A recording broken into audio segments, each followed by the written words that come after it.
bro.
Okay, I think we're good.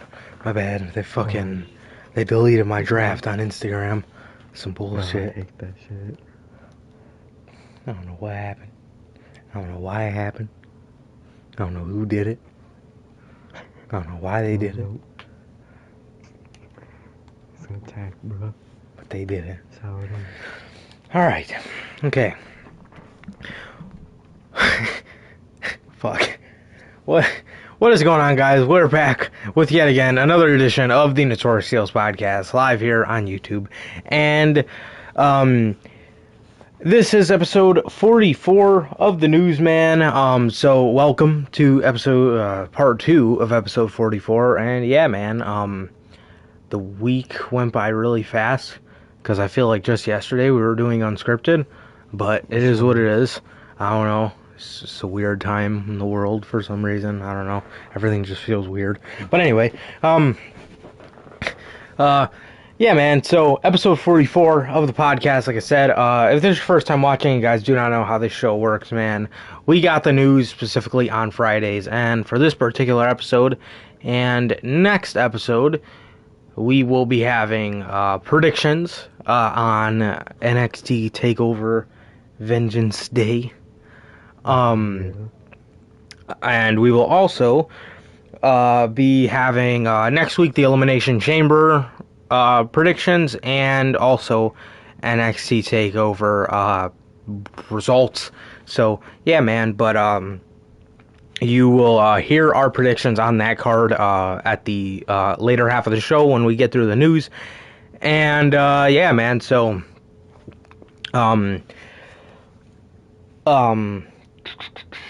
oh yeah. So what? Oh yeah. Okay. So yeah. So we got news, man, and we got predictions on this episode of the podcast, man, and also any day during the week, mainly Mondays, we have Notorious Unscripted, which is a show where we talk about weekly television. So stay tuned for that. Just for the fact that we usually go over SmackDown in the beginning of these, but due to the fact that we have a lot of news and predictions to go through, I guess we will save that till Unscripted, which got a lot of thoughts on that show tonight. God, I don't know what much more you need to do to convince me that Roman Reigns is a dastardly heel. Put him in the chamber. What's it gonna hurt? What's it gonna fucking hurt? You know? I mean, that could be WWE's way for making up of that bullshit they gave us last year where no world titles were defended in the Elimination Chamber. Instead, it was the SmackDown Tag Team Championships and the number one contender Raw Women's Championship tournament. That was one of the most piss-poor chambers ever. Come on, bro. Literally, bro. What's the problem here with putting Roman Reigns in the chamber? You could keep everybody you put in it tonight. Just replace Jay with Roman. Simple. I don't know what much more you need to do to convince me that Roman Reigns is a dastardly heel. I don't. But I'll leave it at that. Was there a quick part you wanted to jot down about this show or about that situation in particular? Yeah, I just don't agree with it, bro. If anything, I would have switched the chambers, have the Raws, I guess, go to the winner and goes to McIntyre. Now have Roman defended in the chamber, but I guess they're not smart enough to do that. So, I mean, that's what we're going with, man. And I mean, so far, I mean, with the addition of, like, who's in it, it's already more appealing than Raw's, because that's how bad that chamber is to me, bro. So, at least this one has decent people in it. It has way better people than Raw's chamber in it, though. Yeah, 100%, yeah. The question for me is, would Cesaro still be in this Elimination Chamber if he didn't have a contract coming up? Oh, no. God, no. Something to think about, man. For all you WWE shills. Would Cesaro still be in the chamber, man? You know, because to some people, WWE can do no wrong. So to those people, I ask, would Cesaro still be in the chamber if he did not have an expiring contract coming up?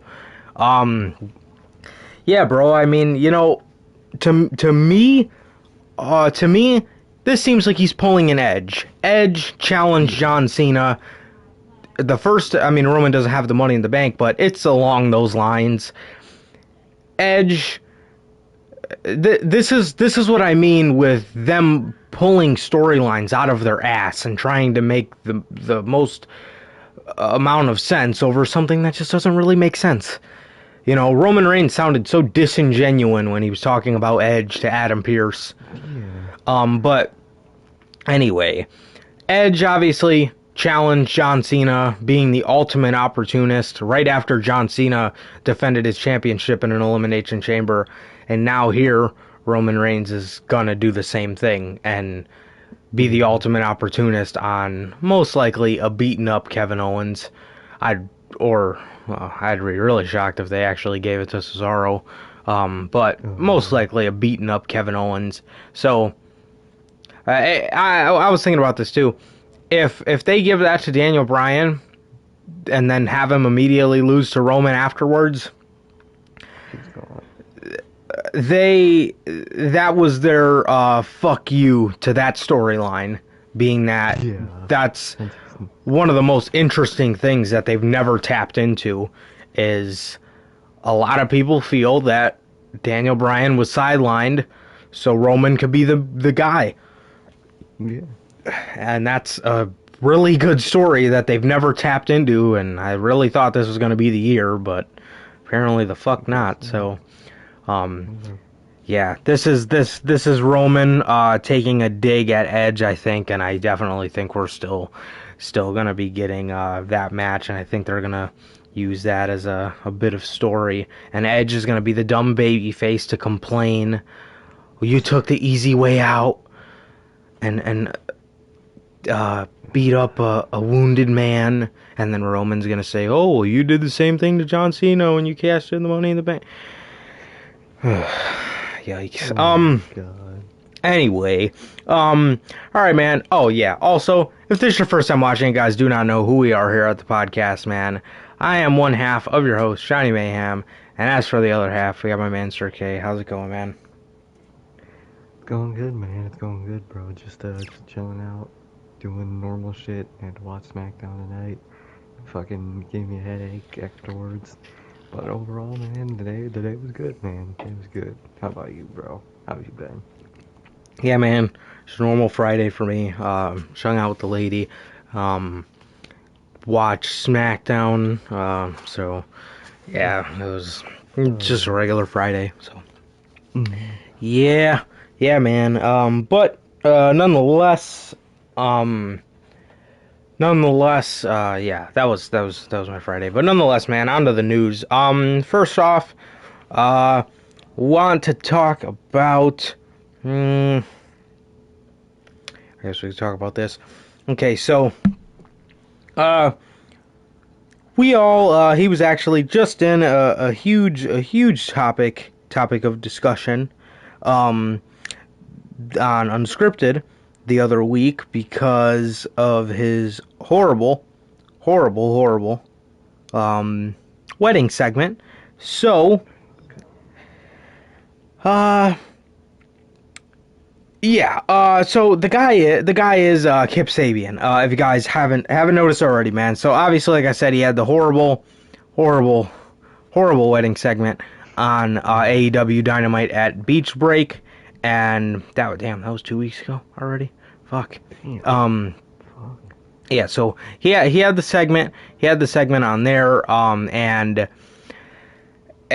apparently, I did not know this, but reports have came out that Kip Sabian has actually been injured and sidelined, which, I mean, it makes sense because he hasn't been wrestling, but who fucking cares to pay attention? Exactly. But yeah, this guy has not been wrestling, obviously, and apparently, I honestly didn't even notice he wasn't wrestling. To be honest with you, this came as a shock to me. But yeah, Kip Sabian has not been wrestling, and there is actually a reason behind that, and it is because he is sidelined with an injury. And there was no indication how how long the injury is going to take to heal up. Clearly, it's not too bad to the point where he could still get physical on television. So it's probably just an ache or a sprain or a slight tear of something.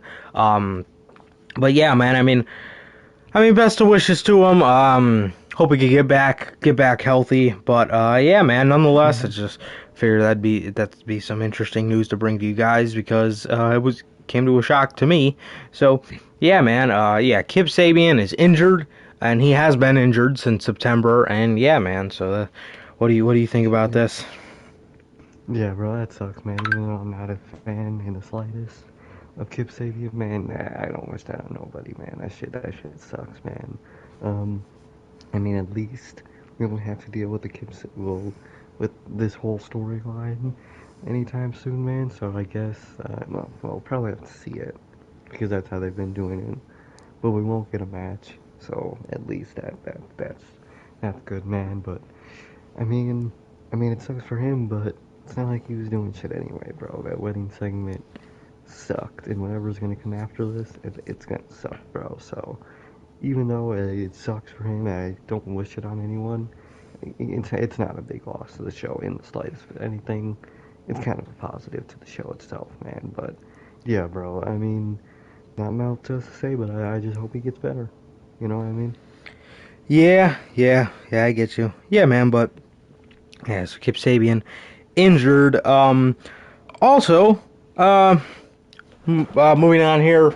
Also, yet again, another injured wrestler on AEW is Cody. Cody, man. Cody Rhodes is sidelined with an injury. He was injured on AEW Dynamite this past Wednesday when the match that took place was Cody Rhodes and Lee Johnson Bruh. taking on Peter Avalon and Cesar Bononi. Don't put yourself on TV if it does not matter. This is why. Because look, now you got injured for a match that you did not have to put yourself in. And I hear people saying all the time, well, maybe because he's so busy, he doesn't want to be doing anything on television. What kind of sense does that make? Yeah, He's here. He may be doing stuff backstage, but he's not taking phone calls as an EVP when he's out in the ring. Clearly not. I mean, he's got some time to be on TV, so you might as well put yourself in something. And this guy has had no direction. I mean, he's been in 3 feuds at the same time. The Dark Order one ended, Team Taz, then it was Shaq. So now I guess this guy dropped down to 2 feuds because the Dark Order became baby faces overnight, seemingly. But now he's in a feud with he was in a feud with Team Taz, and now it's back to Shaq again, and while he's not doing that stuff because Shaq's a busy man and he can't be there, which is number one reason why he should not be involved in this at all, in its company at all. I mean, if you want to bring him on for an episode of Dynamite like you did Snoop Dogg, like, who cares? Have him beat up fucking Serpentico. Who fucking gives a shit? But I mean, you're building this guy in a match with Cody, and Cody has to. Cody feels he has to put himself on TV every week just to be there, and I'm gonna go out on a limb here and say Cody's reason is because this is gonna sell his match with Shaq. I'm just saying that I guarantee you that's what's going through his head. He's got to sell his match with Shaq, so he's got to be facing fucking Nick Comoroto and Peter Avalon and Cesar Bononi, because that's really going to sell people on a match with Shaq. I don't know what's going to sell people on a match with Shaq. Why don't you just stay off TV until you have the fucking match? But I hear everybody all the time talking about, oh, well, Cody doesn't want to put himself in a storyline because Brandy's about to have a kid and he's married. Brandy got pregnant in December. Brandy got pregnant. They announced it at Winter is Coming. She's not due until like fucking July or August. I mean, where does that come from? This guy's got. We're in February. Well, you're telling me there's. Yeah, he has all the time in the world, man. He has all the time in the world, and like I said, he clearly has enough time to put himself against Peter Avalon and Cesar Bononi. So, see, again, I'm gonna go back to this, and I know it's not the right time, but I'm gonna go back to this because at some point it's gonna be a fucking talking point. This guy booked himself single-handedly into his own corner. I don't know why Tony Khan didn't say no to that idea, because that was fucking stupid, but the fact that this guy can never challenge for the AEW World Championship, this guy is going to be a stale mid-carder for his whole AEW run. This guy is going to be a stale upper mid-carder. All because of he wants to prove a narrative that he's not selfish. Like, you're not selfish. You are good, but you are not a mid-carder. Yeah. You know what I mean? That's how it is. When he was in that program with Jericho, it was fucking great. It was fucking great. Yeah. But when you're down there with, no offense to him, but guys that he's clearly above, and he's beating them, it's just like, what does that do for anybody? Exactly. They don't benefit nobody. And it's going to get to the point where this guy can only put over so many people, like Darby, and more to come. I mean, he didn't really put over Brody, other than that one night, but fucking, he's going to put over so many people to the point where this guy's not going to feel legit at all. Then what is he going to do? Exactly. He can't challenge for the world title to gain some legitimacy back. What is this guy going to do, bruh? What is this guy going to do?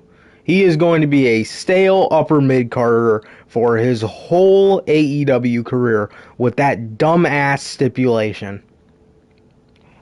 What a fucking idiot. I don't know why. I don't know how that got okayed, but that was stupid. That was really fucking stupid to do. Yeah, man, but Cody has a slight tear of his rotator cuff, and now it looks like this match with Shaq is off. First off, I want to say everything happens for a reason. Mm-hmm. And this match was going to be a fucking train wreck. And that shit was gonna suck. Had Cody went into that healthy, there's no telling what condition he would have came out of this match after wrestling Shaq. I mean, nobody knows, man. Nobody knows. He could have got injured worse in this match with Shaq. But exactly. He has a slight tear of the rotator cuff. So, like I said, bro, again, never want to see the guy injured. That wasn't what I was getting at all. I kind of just went off on a rant about how I'm gonna say this for the rest of my fucking life. But the fact that this guy, all the way back in 2019, the 2 months into the company's birth, no, not even 1 month, but 1 month into this company's birth, fucking on a week-to-week live TV basis, he goes out there and claims that he's never gonna challenge for the world championship. How is that a smart idea? In wrestling, you never know what's gonna happen. You know what I mean? So, like, what? Literally. What happens when the only logical match to do involves Cody for the world championship? And you can't do it, because this guy is off to prove a narrative that was retarded anyway. He ended up kind of showing it when he was TNT champion, but he wasn't Hollywood then. But at the time, I wouldn't say he was selfish at all. No. Now, Cody acts selfish as shit. Oh, yeah. And on Unscripted, we'll talk all about that Lee Johnson stuff. At least I will, because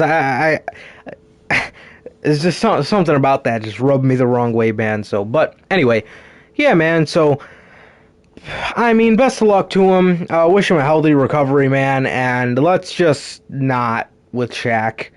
Um, yeah, Yeah. let's just not. Let's just let this lay to rest, and we'll leave it be where that stands. So, yeah, man. But yeah, what did you think about? What do you think about this news, man? Yeah, bro. As much as, like I just said, like with the last story, bro, I don't wish injuries on nobody. That shit sucks. But things happen for a reason, and there is a cause and effect, bro. What happens when you needlessly book yourself every week on the show? The cause can easily be an injury, bro. And now, not only did he get this injured, and even though it's for us, the fans, the fact that this match is off, it's a positive thing. Look at about this company's reputation, about Tony Khan's reputation. Because of Cody's selfishness, Tony Khan might have lost a deal with Shaq for this match due to Cody Rhodes being selfish and trying to make himself and other people look good every single week. Because what if Shaq doesn't want to do it anymore? What if he's like, oh wow, this guy got injured on me. Fuck this company. What if he goes to WWE? You know how much clowns Tony Khan and AEW are gonna look like if Shaq just ditches? What kind of like, bro? Cody can. If I don't think that'll happen, but it easily could have, bro. And that would be a fuck up all on Cody, and I mean so on Tony Khan because he allows this shit. But like, bro, does Cody not think? What if you're injured, bro? Cody says he cares about the company and these guys, and obviously he cares, but clearly he's not smart enough to think how he should care and not injure himself in in a big match for this company with a world famous celebrity. Imagine if he fucked that up, bro. Imagine if Shaq ditches his company. It's all on Cody because of his selfishness. That's fucked, bro. That is fucked up. I mean, at least we won't have to see this match from our perspective. But Cody just fucked up a big time thing for the company itself, in the company's eyes, bro. What kind, man?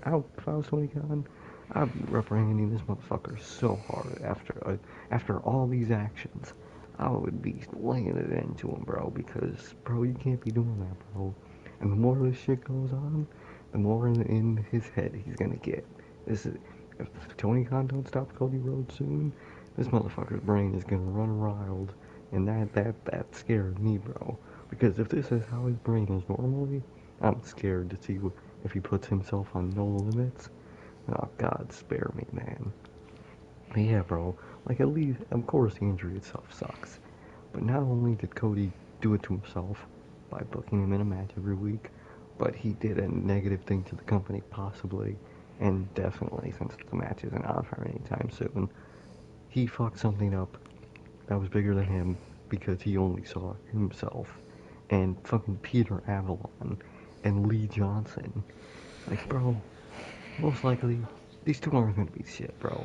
Peter Avalon's been in this company since before its creation, and he fucking sucks. And Lee Johnson, although he's decent, bro, it's your new signee. You don't do this with a new signee. You keep him on dark for a little bit longer. You don't have to introduce him since he's in the Nightmare family. Have your brother go do it.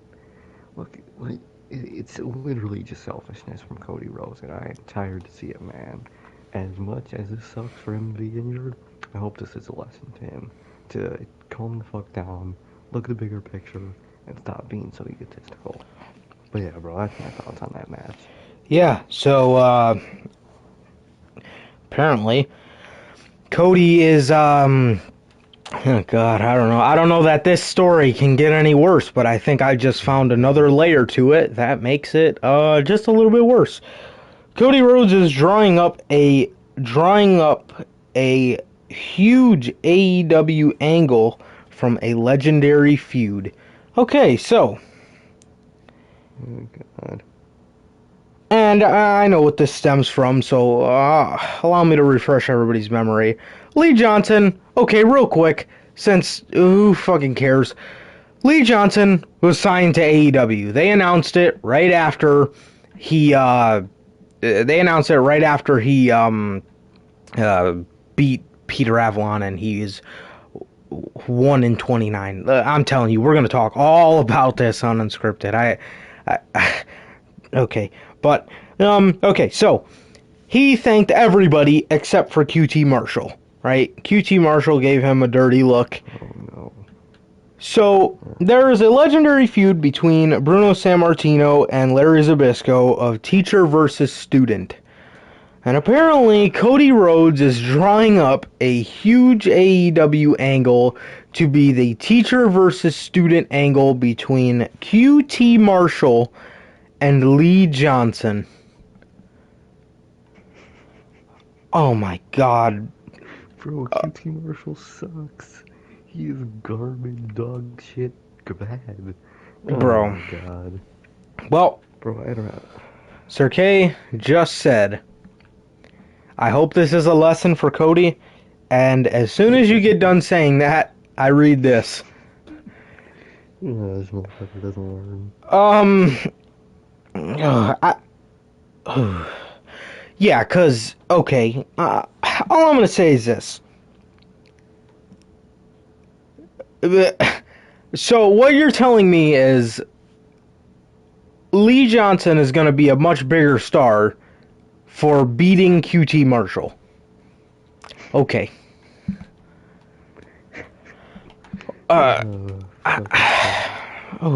Where? Oh, good God! Where does this guy get this shit from? I I mean, know. in what way? In what way? Oh Jesus! How is that gonna do? Why don't you have Lee Johnson beat fucking? Who could take a loss? Have him beat Hangman, because Hangman's direction is having no direction. You know, that's part of the story here. Why don't you have him beat him if he's really as good as everybody says he is? Or why don't you have him beat, fuck, I don't know, why doesn't he pick up a win against Chris Jericho and have the inner circle fuck him over? Fuck Jericho over. And then Lee Johnson picks up a victory against Chris Jericho. I don't know, man. Oh, I don't know how much I really want to see that one, but there's got to be somebody this guy could fucking beat. I don't know how him facing QT Marshall is going to make him any more bigger than he is right now. I mean, come on, bro. Oh God. That match is gonna be dog shit, bro. Bro, I'd rather watch Baron Corbin than QT Marshall, bro. And that's bad. That's a bad thing to be said for QT Marshall, man. Oh my God, this is gonna suck. Oh, yeah, 100%. Moving on here. Oh, I guess we could run by this one real quick. Yeah, so basically I just told you guys, AEW, after Lee Johnson won his first match ever, this guy was Brandon Cutler, but didn't get any recognition for it, I guess. This guy, I did not know this, but this guy was 0-29. What were you doing? Though, and this guy wins one match, and they're out there parading him like he's fucking Michael Jordan. He just hit the game winner in the NBA Finals. They're out there, everybody's around him. They got to interview him. Like, what? He won one match. He's 1-29. Bro, Brandon Cutler has a better fucking score, you could say, than him. Has a better record than fucking Lee Johnson. Come on, man. Why are we out there acting like he's fucking, acting like this guy's fucking Tom Brady and he just threw the fucking game-winning touchdown pass? I mean, what? Dude's a fucking loser. He won one match. Man, I keep saying this, but we'll get to that on Unscripted. But anyway, so one match was good enough for this company to sign Lee Johnson, and yeah, who cares? Seriously. Yeah, who cares? Who cares? Apparently, we're gonna be getting the star-making feud between Lee Johnson and Immortal. So we'll see where how many immortals get created in this feud. Um, Yeah. but yeah, man, I don't know. Yeah, man, Well, but yeah, what do you think about this? I mean, what else is there besides to say that Lee Johnson, fucking, he's a nobody. Okay, he's decent in the ring, but that's half your roster. So, like, it's most of your roster, actually. Either your roster is great in the ring, fucking alright in the ring, or just completely god awful. And I guess he's alright so far. What is there special about Lee Johnson? But since he's with Cody Rhodes, he's something big. Get the fuck out of here, bro. Cody needs to get off his high horse, bro. The Nightmare Factory, man, fucking can Arn run that or something, bro? Cause Cody just, it's all him. Everyone that comes out of that fucking Nightmare Factory has to be branded as one of his. It's his ego, man. God, but yeah, bro. Lee Johnson signed to a deal, and he'll have a fucking feud with QT Marshall. Spare me. That's all I'll fucking say. God. Yep, yeah, totally agree, totally agree. If you train by him, you got to be one of his. The only one that made it out was Hook. Um, Literally. That's but it. uh, yeah, man. Moving on here. Again on the topic of injuries, man.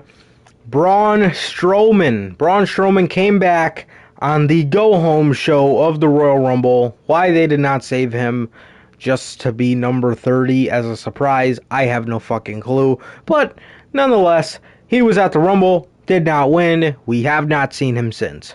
Weird, right? Did he get COVID? No, he did not. Actually, well, pretty bad, what happened to him. But, Braun Strowman in a recent video says that he's recently had an infection that got into his bloodstream and it caused him to lose 15 pounds in 5 days. But he has gotten everything taken care of and he is on the road to recovery now. So, man, that is scary. That is really scary. As soon as he made his comeback, he was just sidelined with an injury that he got at Survivor Series. Comes back and immediately gets hit with this. I mean that just sucks. You can't help but feel for the guy. Mm-hmm. Especially something like that. I mean, 15 pounds in 5 days. I mean, he's a pretty big guy, so that's pretty bad. But yeah, man. I mean, wish him all the best. Wish him all the best. Even though he's not the best character on TV, we all know Braun Strowman's a good dude in real life, and that just sucks to see that happen to him. But yeah, man, Mm-hmm. wish him a speedy recovery, man. So yeah, that's incredibly scary, but I'm glad he's okay. I'm glad he's okay. So what do you think about this, man? Yeah, bro, that sucks, man. I mean, Braun, of course, I mean, it's a TV character. And it's not the best, man, but Braun's gone, Braun. Fuck Braun.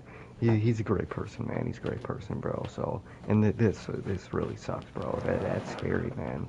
Well, I'm glad he's okay now. He said that he's also about to go back to the gym, so that's good, man. He's already back at it, bro. And I mean, it sucks. He got sidelined, came back, literally probably 2 days later, sidelined again. That fucking sucks, man. But good thing he's good now, bro, and I wish him a very speedy recovery, man. But hey, man, at least he doesn't have to deal with it being on the show anymore. For him, it's probably a blessing. He gets more free time off from this shit show, man. So, hey, man, just do what you gotta do, man. Get better, man.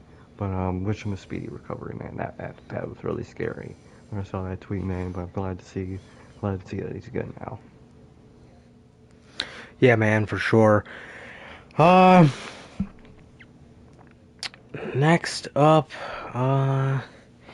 guess we could talk about Rhea Ripley. If you give me just 1 second, I will pull up the actual article on her.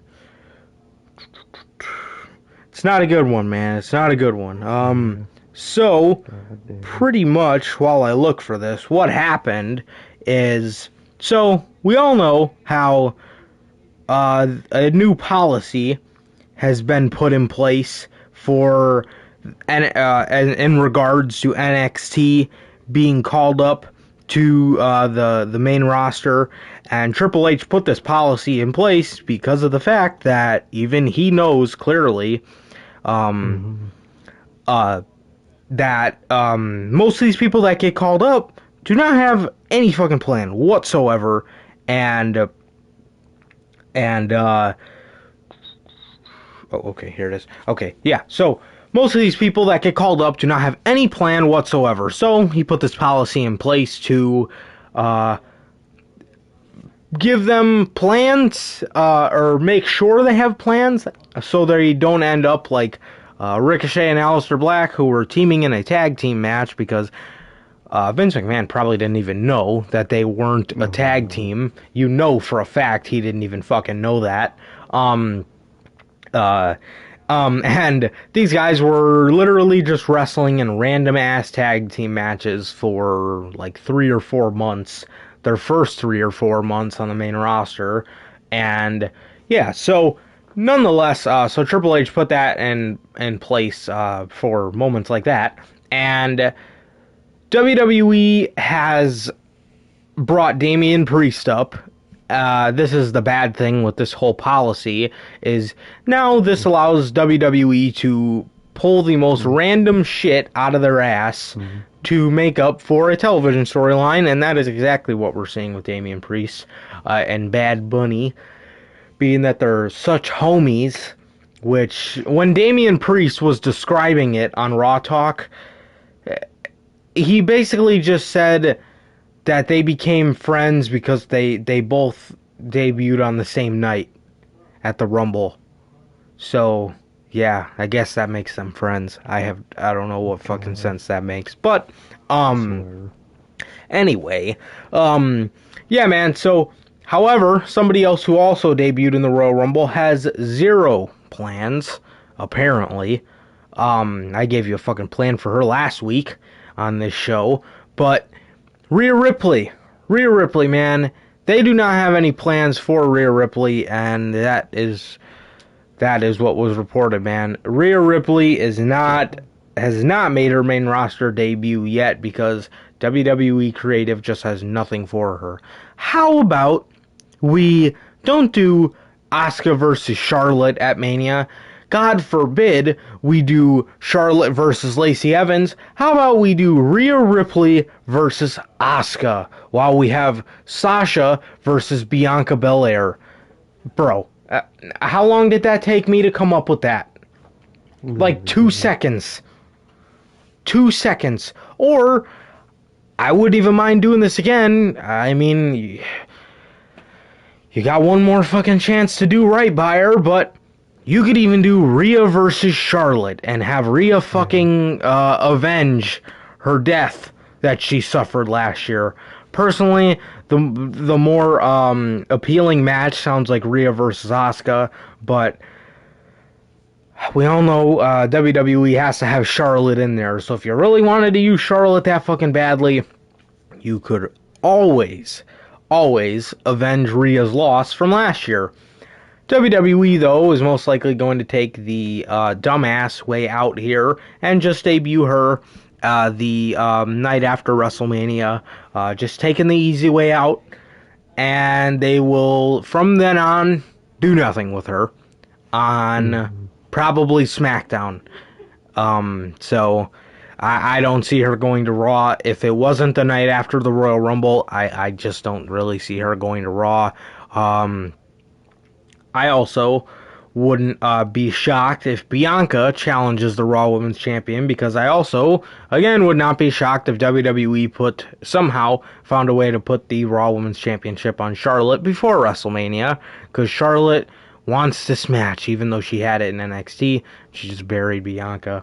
But they got to do everything for Charlotte. They got to give her match at Mania and all this stuff for her. So, yeah, man. But Rhea Ripley has zero plans going into WrestleMania, and a lot of other WWE superstars are experiencing this, such as Aleister Black. Has been reported that they have nothing for him, even though it came out a couple weeks ago that they want a big dramatic return for him. Yeah. Andrade, somebody that came up in the news, they have nothing for him. I don't know for the fuck how. Yeah. But oh god, I just can't with this company. But Rhea Ripley, man, bro, again, bro, I gave you something to do with her at WrestleMania in a matter of 2 or 3 seconds just now, and I said it the other week too. It's not rocket science, bro. You have somebody that's so good, and they are going to do so wrong by her. I promise you, man, when I look at somebody who can boost the AEW women's division, Rhea Ripley's always the first one that comes to my mind. And for reasons like this, for stories like this, how do you not have anything for Rhea Ripley? Please, please go fuck yourself, WWE. But what do you think about this, man? Yeah, bro, it's another one of those. How do you not have someone for this, like a Murphy or a Bo or an Aleister Black Right. or Andrade or all these people, man? How do you not have things for these people, bro? Oh yeah, Especially the Rhea Ripley, bro. Raw, Asuka, fucking Charlotte. If you want, bro. If we have to sit through fucking Charlotte beating Asuka again at Mania, I would rather not just have a title match at all at that fucking point. What is the point of a title match if we're just gonna do a repeat of the garbage we saw already? Because you know Asuka's not gonna win. Whoever it's against, she's losing that title at Mania. We all fucking know it, man. So why not do someone like Rhea Ripley, bro? And at SummerSlam, even though, I mean, it's not how I would book it, but Charlotte will probably beat Rhea Ripley at SummerSlam. I would have Rhea Ripley beat and defend against Charlotte at a SummerSlam. It makes Charlotte the bigger, not Charlotte. It makes Rhea Ripley the bigger star, and it actually makes us hate Charlotte less if she loses. It's like a fucking old school Roman. Like, motherfucker, we don't want to see him win. Making that person win won't make them bigger. It just makes them more hated. Make that person lose, then we might like them. It's fucking common sense, man. But for Rhea Ripley, bro, how do you not have stuff for her? Literally, bro. Like, I get it. Like, in terms of, like, SmackDown, Bianca Belair, Sasha Banks, that's clearly all filled up, even though, I mean, I heard that they're not sure about doing that match, which, how are you not? But that's what they gotta go with, man. But for everything else, it's free game.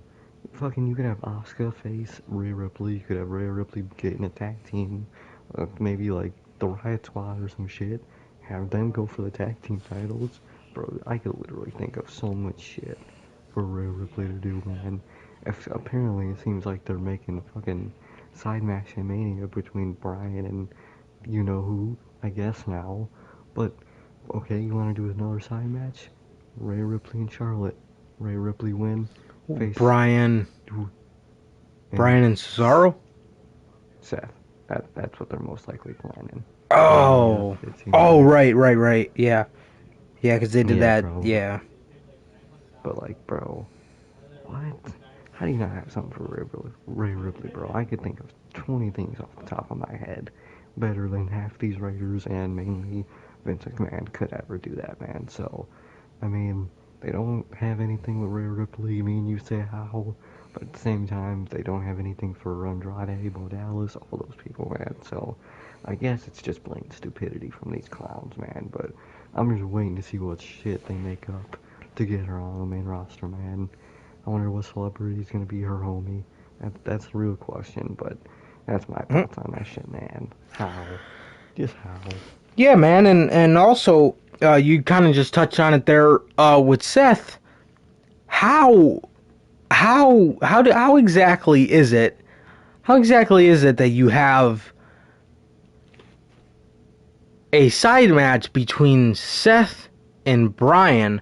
Why don't you put Big E in a match with somebody that's bigger? It'll only boost him, and it'll only boost the title. You can have him face Seth, because that's perfect for a Mania. Big E versus Seth. They also have the history there from, well, they have that brief history from the New Day versus the Shield, but they have history from NXT. Big E beat Seth Rollins for the NXT Championship. So, Seth Rollins wants to beat Big E for the IC Championship. And you know what? You can actually do good by the Messiah and put the title on him, because by SummerSlam, Big E should be challenging for the Universal Championship against Roman Reigns. Yes, not Edge, against Roman Reigns. I don't understand what we're going to be doing. What are we going to do with Big E, man? Apollo? Yeah, because that's a WrestleMania match. What? I don't get it, man. I don't get it. To me, Big E and Seth sounds perfect. I mean, they have the history, and you can also start setting up Big E for the Universal Championship, and you can also put gold on the Messiah. Come on, bro. Like, come on, bro. Remember what happened last time Seth Rollins held the IC title? He had one of the best IC title runs. Do it again. Yeah, let him do it again, bro. Let the Messiah prove it through his work in the ring, because that's what got the fucking guy over in the first place. Okay, next up. Oh, God. Okay, man. Lars Sullivan. He's in the news. And unless something else happens with him, unfortunately, I think this will be the last time we're ever talking about Lars Sullivan. Dylan_Miley, aka Lars Sullivan, Dylan Miley, posted on his Instagram a picture of him in dress pants, suspenders, with no shirt on. And then there's another picture and him in the same dress pants with a 3-piece suit.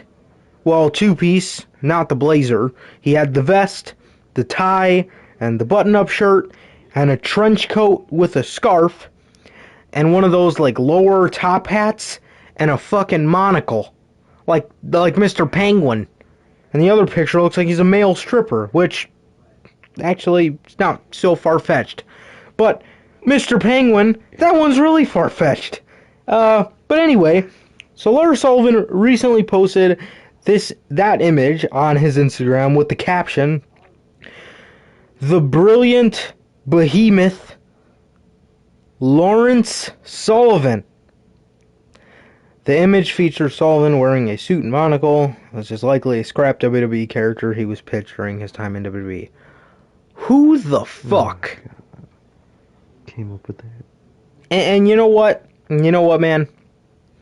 This seems like, for anybody that has watched the Talk is Jericho, the Brody Lee Death Edition, where they talked about just stories of his life, when Arn Anderson got on to have some time to speak, he talked about pitching a character that they ended up doing for Rowan. He ended up pitching a character for Harper where he was a brilliant psychopath, pretty much. And then they gave the genius giant to Rowan instead. Here, it seems like they were going to try to recreate that, but in some sort of Arkham Asylum vibe to it, because this motherfucker looks like Mr. Penguin mixed with fucking Magic Mike. Oh, good God, man. Let's just be glad he's released, and let's be glad that, this is probably what was fucking up the guy's mental health. Shit like this. The brilliant behemoth, Lars Sullivan. Meanwhile, this guy was a fucking dog in NXT, bro. And he is being pitched the brilliant behemoth, Lawrence Sullivan. Lawrence. Holy God. shit. I Is it often fucking ask Lloyd? myself, yeah, seriously, I often ask myself, how can this shit get any worse? And he got worse. And WWE always tops themselves, always. How do you Always. look at Lars Sullivan and envision this? What the really? A monocle? Why doesn't he just buy glasses? What, did he get cum in his eye? What's wrong with his eye? Well, I mean, and then the suspenders, bro. I swear to, bro, if you look at Lars Sullivan and see this, the brilliant behemoth, I Oh don't know what to god. tell you. You are serious, just like those pictures with FTR. If you look at those guys and seen that on FTR, the most badass looking tag team in AEW. If you looked at those guys and envisioned them in clown wear, please, man, just stop watching. Please, just give wrestling as a whole up. Just give it up as a hobby, as one of your fucking favorite things to do. Just give it up, bro. What? Oh God, I don't get it. I really have a hard time understanding why this company does the things that they do. Lawrence Mm. Sullivan, the brilliant behemoth. Okay. Oh God, man. Oh God, what do you think about this, man? Oh god, man. Lawrence Sullivan, the brilliant behemoth. Like the gimmick, the idea of a smart big guy isn't bad at all. It's No. great. Mm-mm. But when people pitch that idea, they don't mean the penguin. What people pitch when they think of that with like Brody is the exalted one. A guy that knows what the fuck he's doing, he knows what to do, and is just smart, but he's a big guy. That was Brody Lee, bro. And Eric Rowan. This is just clown garbage. This is just some FTR, bro. The second I saw those images, I was instantly taken back to those images of FTR, bro. Same type of garbage. We don't like this guy. So let's test this motherfucker by giving him the stupidest gimmick in the world. Lawrence Sullivan.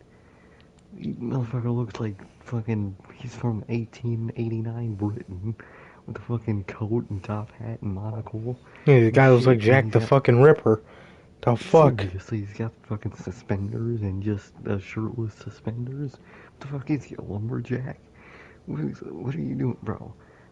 Bro, if this motherfucker sounded like a school shooter when he was talking about his past in that one promo, I want to hear this motherfucker try to sound smart. That's what I want to know, because he does talk normal in his normal voice. But I want to hear this motherfucker pick up a thesaurus and start saying some weird fucking Harvard shit. That would be the funniest garbage I've ever seen in my life, bro. Especially with this man's history. You're gonna make him look like that. They know what they're doing with that shit. Come on, bro. And they fucking blacklisted China because of all that. But with Lars Sullivan, you kind of encourage it to people to look into his past. What kind of shit is that, man? That's just fucked up, bro. I don't get that shit, man. Um, yeah, bro. It's garbage. The the fucking oh my god, bro. That image is burned to my brain of how stupid that motherfucker looked. And we were gonna get that on TV, but instead, They all they opted could for come a up with school him. shooter gimmick.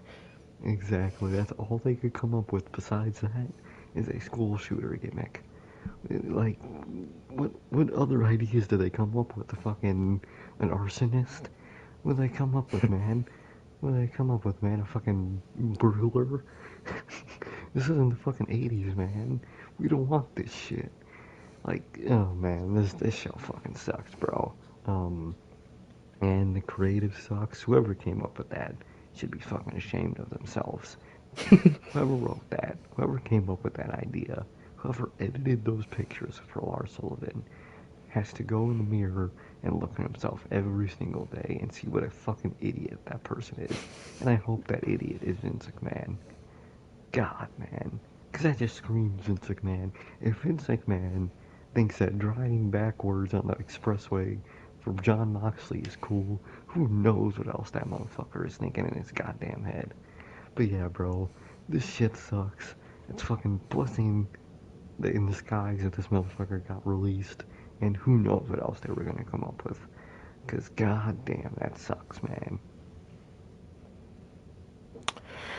Yeah, man. So I was just talking about, man, how Arn Anderson came up with the brilliant giant, or the genius giant for Brody Lee.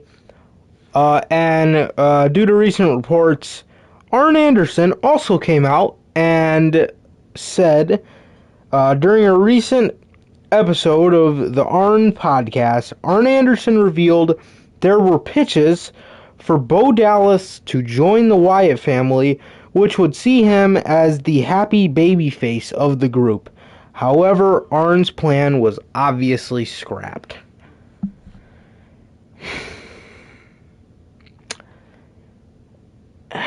Man,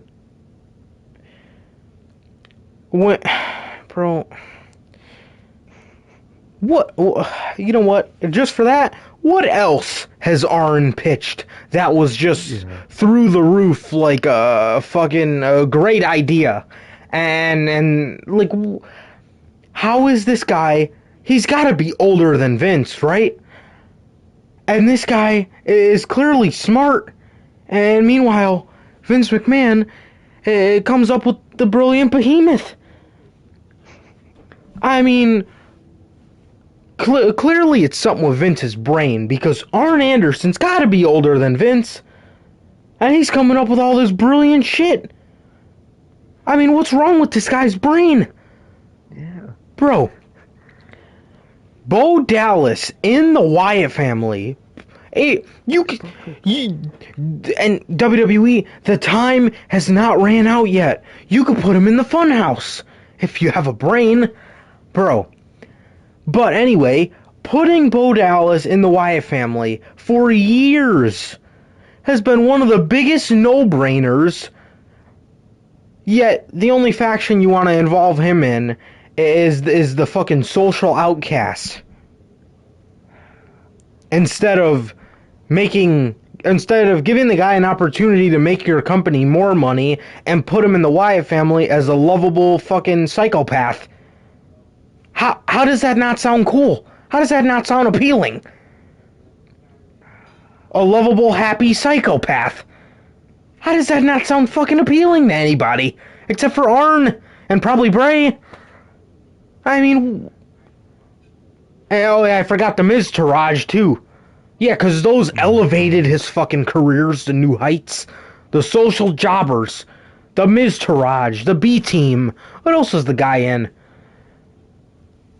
I mean, come on. Bro. Again, man, this has been one of WWE's biggest no-brainers for fucking I don't know how long. Yeah. Yet this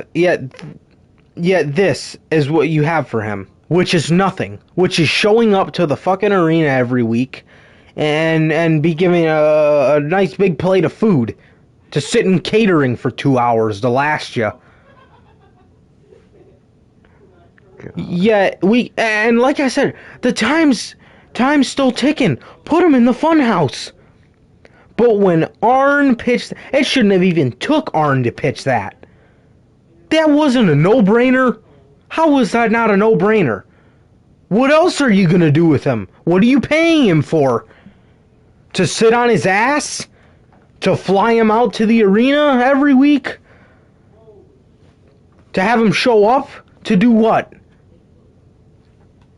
Come on, man. Bro.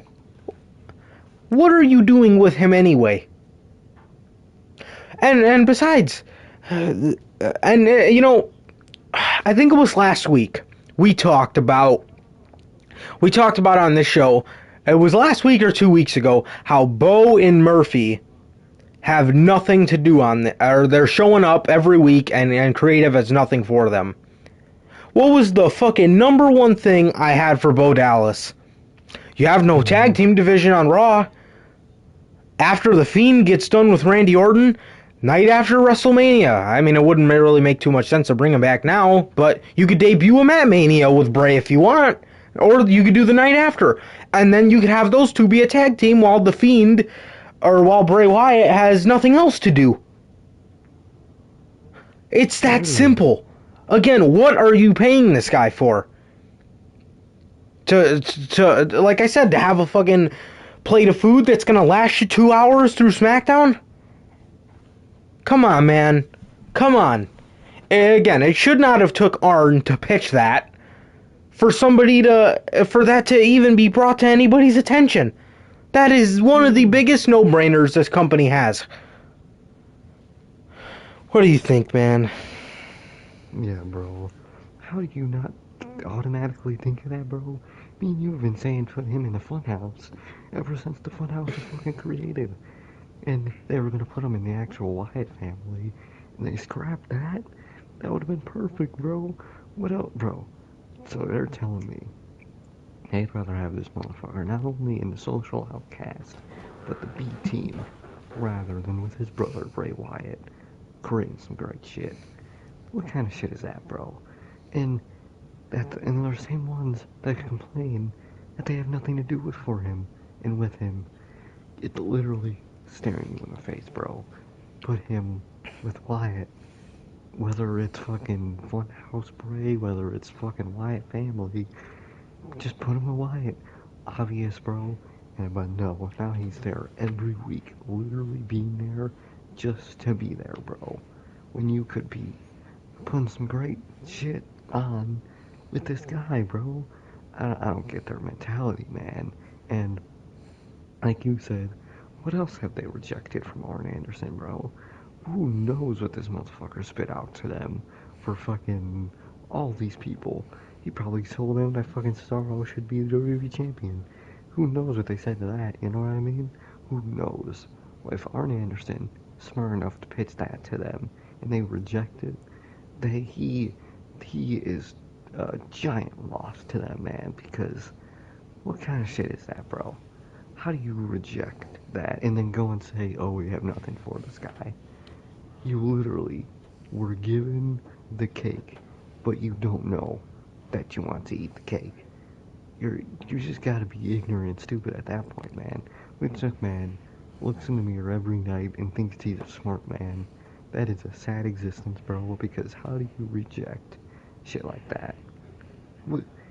I don't get that shit, bro. And especially right now, that'd be so beneficial, bro. You need a tag team, or you need another mid-card on the roster? Bro, put Bo in the Funhouse, bro. That is literally the most perfect role I could ever think for this guy. Put him in the Funhouse. And then we're gonna put him in the Wyatt family, bro. You know how beast that would have been to see Wyatt, Harper, fucking Eric Rowan. I don't know if it was. I have no idea when this was. I'm guessing around the time that Braun was in.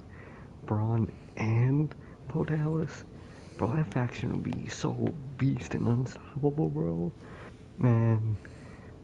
Oh man, this company missed out, man. How do you reject that, bro? And like I said, you go and complain that you don't have anything for him. Right. These people, man. How do they run a company like this, bro? How do people stay in a company that is ran like that? I don't get that shit, man. But yeah, bro. Arn's a beast. Who knows what else they fucking reject? And God, man, how do you not do that, bro? Shit makes no sense. Literally no sense. Yeah, for sure, man. Last thing, for the news. WWE, man. WWE and their fucking demos. Good. Okay, so WWE is PG-13. So, they are aiming for children, right? 10-year-olds, 8-year-olds, 9-year-olds, 12-year-olds. You know, Right. these fucking middle school kids, these fifth graders. Well, WWE WWE is aiming WWE is aiming for a 2 to 6 demographic as a targeted um demo of viewership to go for. um okay, all right. So what you're telling me here is now idiots are going. WWE is making this harder for their fans to try to defend this shitty product, man. You know how stupid people are gonna look defending a show that is made for children from the ages of 2 to 6. You know how stupid people are gonna look now? Yet those are the same people that dog on AEW. Like, bro, Exactly. you are trying to boast a a show that is targeted towards ages of 2 to 6. And bruh, this show, how can this show get any more childish and cringy? Wrestling is not for ages 2 to 6. I'm sorry. Not. It's not. It's really not. At all. Okay? And I mean, if Peacock isn't gonna make this shit get much worse, this will, because not only do we have to deal with that with the Peacock deal, but we have to deal now with them going for an even lower demographic, which that is so fucking counterproductive to what the problem with the show is.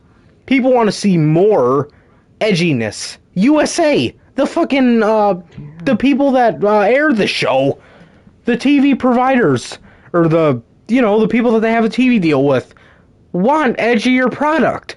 So you're gonna lower your demo? Oh, you know, God. I don't even know what to fucking say anymore, bro. I don't know how much more childish and fucking unbearable this show is. I don't know how much more unbearable it could get. I mean, and adding this I don't. and Peacock and a Peacock deal, so they're aiming towards casual fans for the pay-per-views and 2 to 6 demo on weekly. Oh, oh, man, bro. Oh God, and we got a lot to talk about. We gotta settle some serious business on Unscripted, man. But listen, if you're still talking shit about AEW, and yet you are trying to defend shows that go for a 2 to 6 demographic, unless you are from the ages of 2 to about fucking 13, when you're a little kid. If you are 13 and above, officially a teenager, and you are boasting a show that is made for children, please God, Loser. go fuck yourself. You Really, bro. are the problem, because this is the problem with these shows. Why is WWE not cool anymore? Why exactly? Because I'll tell you why. Back in you could even say my day, I guess, we had people like CM Punk. We had crazy fucking debuts like the Nexus. We had an absolute badass come in and fucking destroy people in 2009 like Sheamus. We had a cool, psychotic Randy Orton. Not somebody that felt like a just generic wrestler, a generic heel I'm sorry, it has to be said. Um, we had fucking well, if you want to go back into the early 2000s, we had fucking Chain Gang John Cena. We had fucking Rated R Edge. We had Legend Killer Randy Orton. We had the Beast Incarnate Brock Lesnar, Kurt Angle, bro. That is what made this shit cool and edgy. What made NXT so cool in 2018, to refresh everybody's fucking memory? The Blackheart, Tommaso Ciampa. The lovable babyface that could go completely insane when being fucked with too much, Johnny Gargano. Sanity. Satanist. Fucking sanity, bro. The Authors of Pain. Two badass guys. Two badass fake Samoans. I mean, Can't believe they weren't fucking Samoan. bro. Death metal Drew McIntyre. He's coming out with chains and just being a fucking badass. I mean, Bobby Roode. genius revival. Yeah. God. This shit's edgy, bro. That's what people like. And you want to sit here and lower the demographic for what? That's the problem. That is the problem. And that is why, by default, AEW is a better show than all three of WWE's shows. Shills, kiss my ass. Kiss my ass, bro. Anybody that says AEW's the worst weekly show on television, gotta be... Listen, I know their booking all the time don't make sense, but to sit there and say that Monday Night Raw and SmackDown and NXT are better than AEW? What? I understand their booking can be all over the place sometimes, and yes, it does get frustrating, but that's one thing. But to say that they got the worst wrestling show out of the week? That's major cap. What kind of horrible ass take? Bro. Okay, fine. So, other than Roman Reigns, you like watching a show that is made for children. Have it your way. Have it your way, man. Go fuck yourself. How about that, man? Literally. What do you think about this, man? It's some bullshit, bro. They know that they'll never get the 18 to 40 whatever demographic. So now they're going even lower, bro. Because, I mean, kids will spend their money on anything. That's clearly apparent. But, bro, think about the product, bro. Like, this shit. If we're already getting Miz and Morrison in their garbage rapping, and we're getting fucking Bad Bunny, and we're getting fucking all this garbage. Imagine this shit even more kid-friendly. Like, people are saying, oh, they say shit sometimes now. Like, okay, they still have their like, lame-ass referral to things. Everything they do, they have to have some weird, coon-ass name behind it. Especially in their merch shop. What do they call a fanny pack? What do they call that shit? They call it like a fucking... some dummy shit. They have to have their own. I know they call baby onesies creepers. Yeah, like bro, why do they have these childish ass names for every? They can't even say the word hospital, and people think they're cool. Bro, what? Bro, like, thing is, the thing about a lot of these companies don't understand, if you want to attract a younger audience, be edgy, bro. When I was fucking 5 years old, I mean, yeah, I was fucking watching, Scooby-Doo, but I was also playing GTA. Exactly. And I thought I was the shit. And I thought I was cool as shit. And I enjoyed it, bro. Like, what is their line of it, bro? If they're out here doing some AEW shit, little kids will think that's cool. And little kids will want to watch it more. Of course there'll be goon-ass parents that don't allow it. I got it. Fuck those parents. A waist pack. I had to look it up because I couldn't come up with it. They call them for your piss? yeah, for real. They call them waist packs.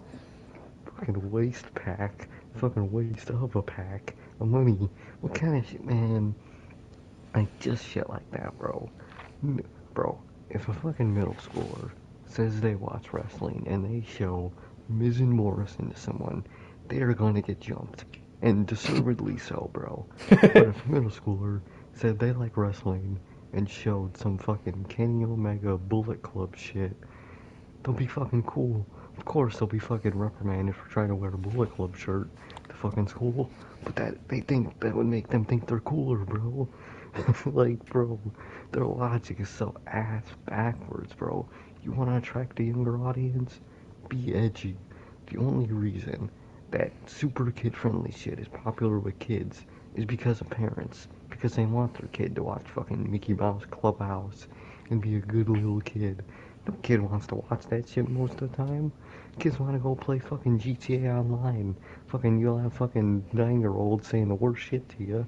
Like, bro, I never understood that logic, bro. You want younger audience? That'll come with edgier content, cause the kid will think they're the shit. Never understood. That's why. Why do you think so many people who were kids during the Attitude Era and the Ruthless Aggression Era watched it when they were young? Because it was edgy. People will say, "Oh, I remember when Stone Cold was cool, man. He was cracking beers over his head. I was a little kid watching that shit. That shit was awesome." What are kids nowadays gonna say in 20 years? Yeah, I watched fucking Lars Sullivan be Lawrence, whatever the fuck, Lawrence Sullivan, and I thought it was the great shit. No, you're not gonna hear that shit. No one in 20 years that is growing up, fucking 2 years old, watching this shit is gonna look back with fond memories. You know what they're gonna say when they look back? Wow, how did I watch this shit?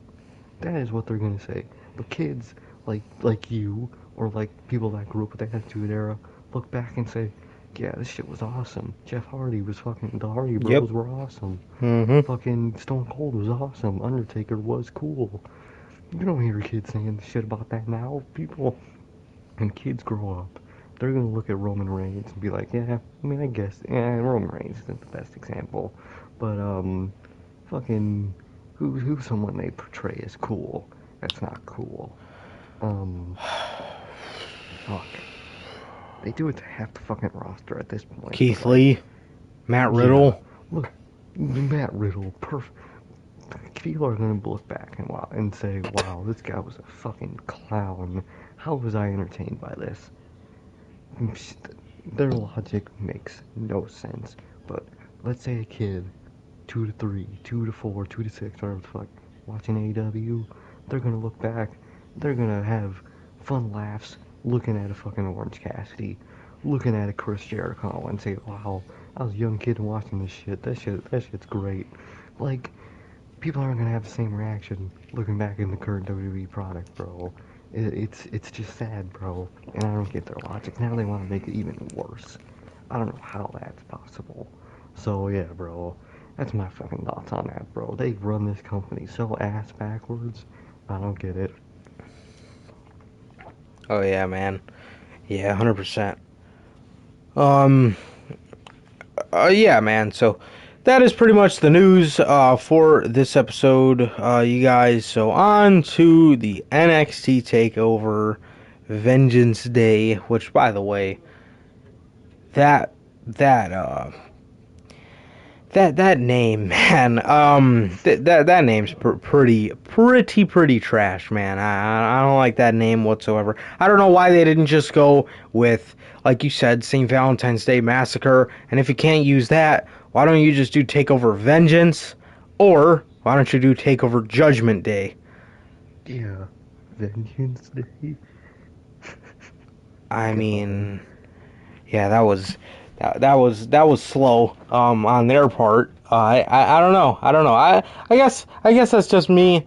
I guess that's just me nitpicking, but nonetheless, um yeah, I'm not at all a fan of that name at all. But moving on to the actual card. So we have Johnny Gargano taking on Kushida for the NXT North American Championship. However, I put a question mark behind this match because this week on NXT they said that they said that Gargano is out of this match, but nobody Yeah. ever gave a reason. Yeah. No, But I hear he's still in it, so I don't get this. yeah, nobody ever gave a reason as to why he's out. So I don't know if that means he's out, or I don't know if that means I don't know what that means. I don't know where they're getting at here, but Johnny Gargano versus Kushida for the NXT North American Championship. I'm going to predict Johnny here. You guys got to keep in mind, neither of us watch this show anymore, and this is honestly memories from 2018 that just keep my love for the people on this show because of memories of 2018, like I said. So obviously, I want to envision Johnny as 2018 Gargano. However, that time is past us. Um, yeah, and then Kushida, obviously, I've never fucking cared about Kushida from the moment he stepped foot in this Yeah. company. Everybody was going nuts over this guy's debut or his signing, but they never made anybody care about him. So, Gargano, I'm gonna predict Gargano here. I don't see him losing that title anytime soon. Maybe sometime, maybe he loses it, but I'm gonna predict no. So yeah, I'm gonna predict Johnny Gargano wins. What about you, man? Yeah, bro, I haven't watched this shit in months. I don't even watch clips anymore at this point. So, yeah, bro, never cared for Kushida. Really never did anything besides wear Back to the Future attire and have future thing, everything, and that was it. That was Kushida. So, I mean, Johnny Gargano's Johnny Gargano. I'm not the biggest fan of the Gargano family and whatnot, but Yeah, me neither. it's not bad. He could be doing worse at that point, bro. He could be on Yeah. SmackDown or Raw. So there's that man. But I don't watch this show. I don't know why they're having a match even. But I'm gonna just go with Johnny Gargano. I think that's a safe bet, bro. I mean, it's Gargano. I mean, Kushida. I don't remember him really ever winning much. So yeah, bro. I'm gonna go with Johnny Gargano for this one.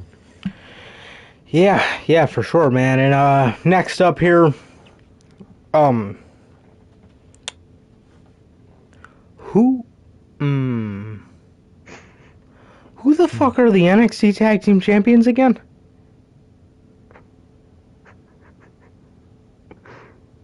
Isn't it? Um, Oh shit!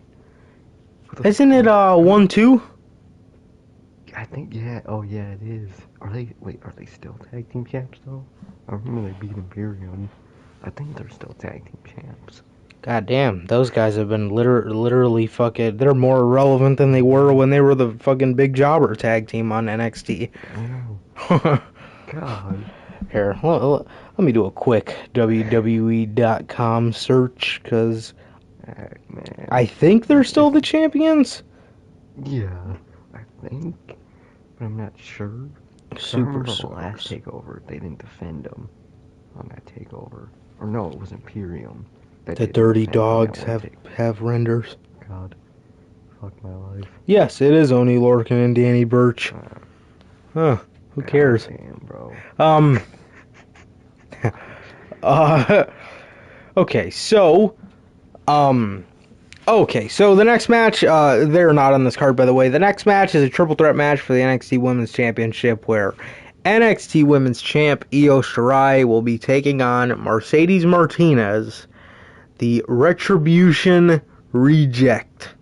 Mercedes Martinez, the luckiest one out of the group, and Toni Storm.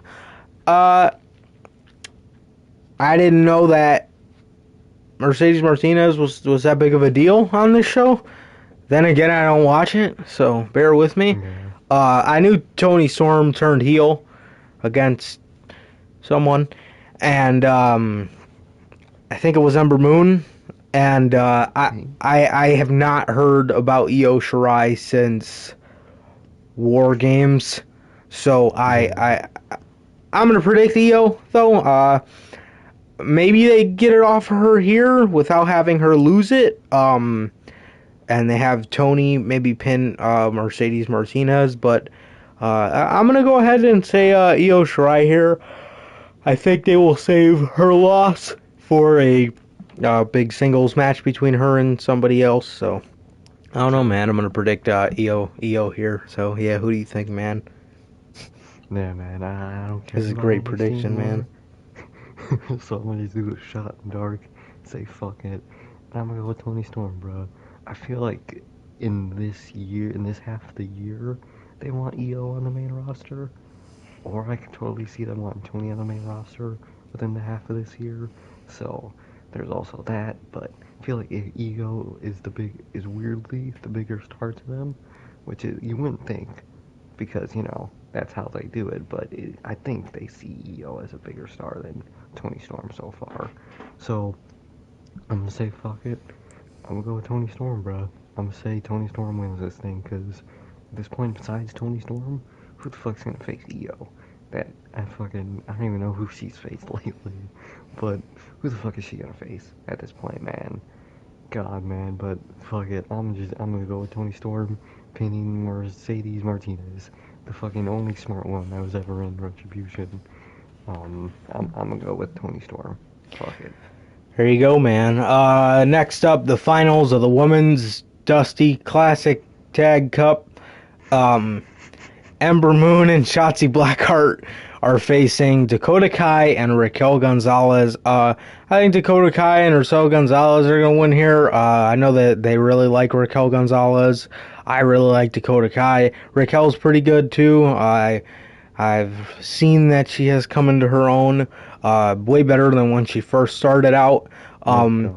But yeah, so obviously this is kind of the only tag team that really makes sense on the show, or in the NXT Women's Tag Division. So I don't know why they didn't have the Women's Tag Team Champions in this, but okay. But yeah, man. So Ember Moon and Shotzi Blackheart obviously are a makeshift tag team, so therefore I'm going to give this Women's Dusty Cup Tag Team Cup to Dakota Kai and Raquel Gonzalez here, man. So yeah, who do you got for this dream match? Bruh. I mean, I know they do love Shotzi Blackheart, bro. They fucking love Shotzi Blackheart, man. But I think I'm gonna go with whatever the fuck her name is, Gonzalez, and Dakota Kai, man.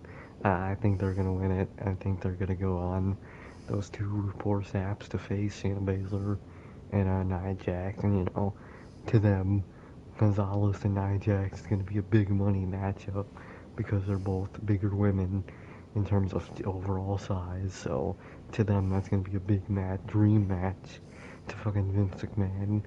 But yeah, bro, I'm gonna go with that team too, bro. Fucking Dakota Kai and Raquel, isn't it? Yeah. Raquel Gonzalez, bro. That's who I'm gonna go with, bro. Goddamn. Yeah. Yeah, very nice. So next up, man, I'm reading this card and I can't help but think about how friggin' star-studded these takeover match cards would be. They were from top to bottom. From the match you were least excited to the match you were most excited to, all of them were through the roof exciting, bro. Exactly. And now we have this. So, next we have the finals of the men's Dusty Tag Team Road Classic Cup.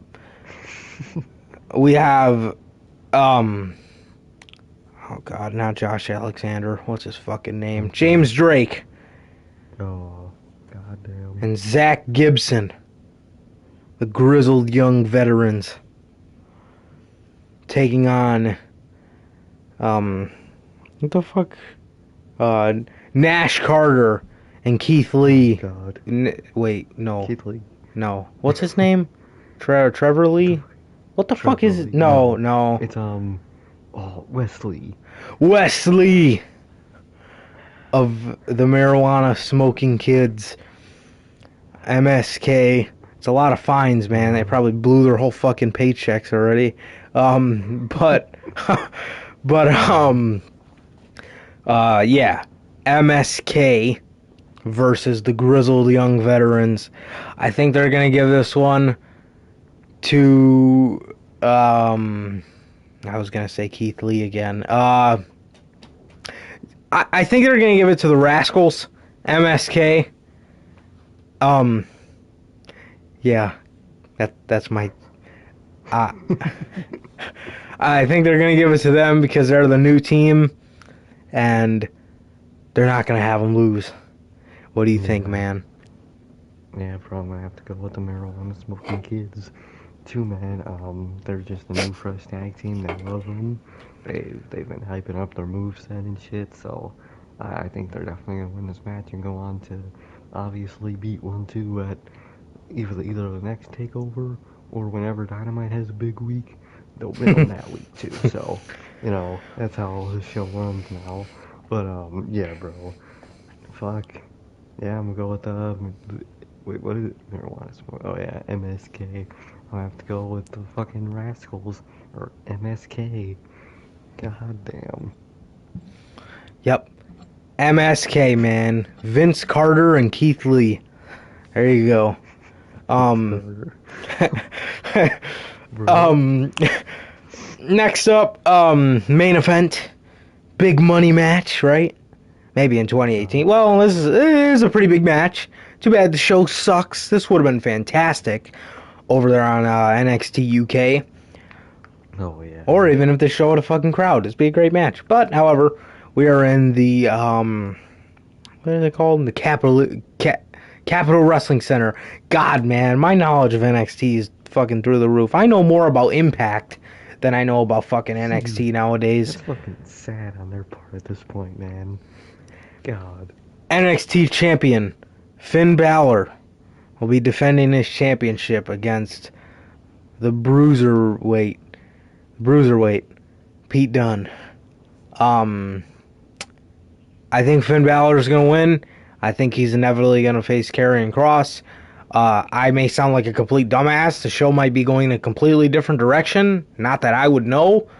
But, yeah, I think this is all going to end up coming full circle with him. And I think Karrion Kross is going to win the title WrestleMania weekend. Wait, no. Whenever AEW has a big week around then, he'll win it on their big show then. So I'm going to predict Finn Balor. He's going to win. And he's going to be the NXT champion still. So what do you think? Yeah, bro. I'm gonna go with Finn Balor. Obviously, he's Finn Balor. And since, AEW and New Japan are in this deal, if they got Bullet Club there, they gotta have the references and the fucking, like, the aftermath. His background interest. from Japan. Exactly, into Finn Balor. Reference, he's from the Bullet Club without ever actually saying he's from the Bullet Club. Say he's from a club or whatever the fuck they say in that fucking commentary team. So they could get fucking, like... Say he has friends in Japan that wear black shirts with white skulls and guns on them. Well, they can't say guns. They're on the USA Network. Well, but, yeah. Yeah, bro. With white local firearms. Sorry, keep going.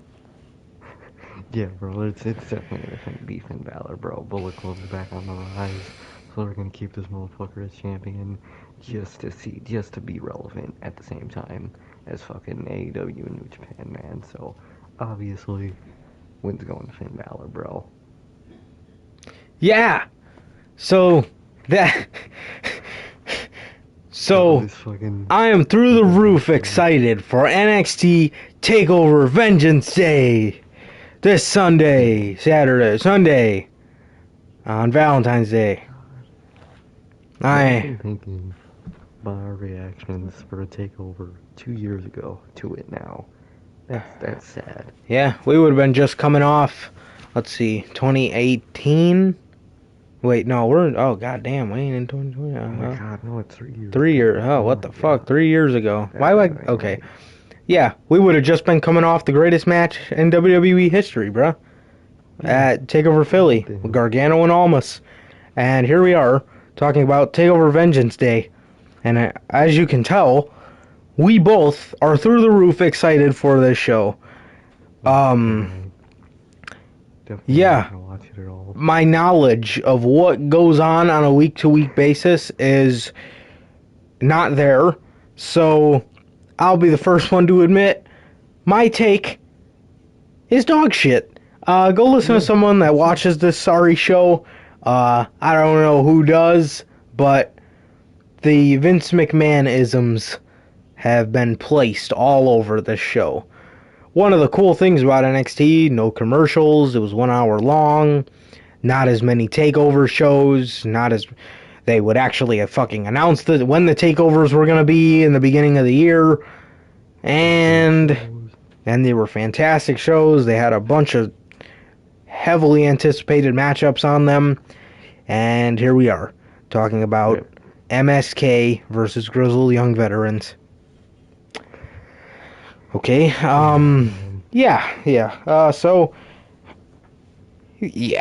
good God. Okay. Alright, enough for NXT. God, talking about this brand in the year 2020-21 makes me tired.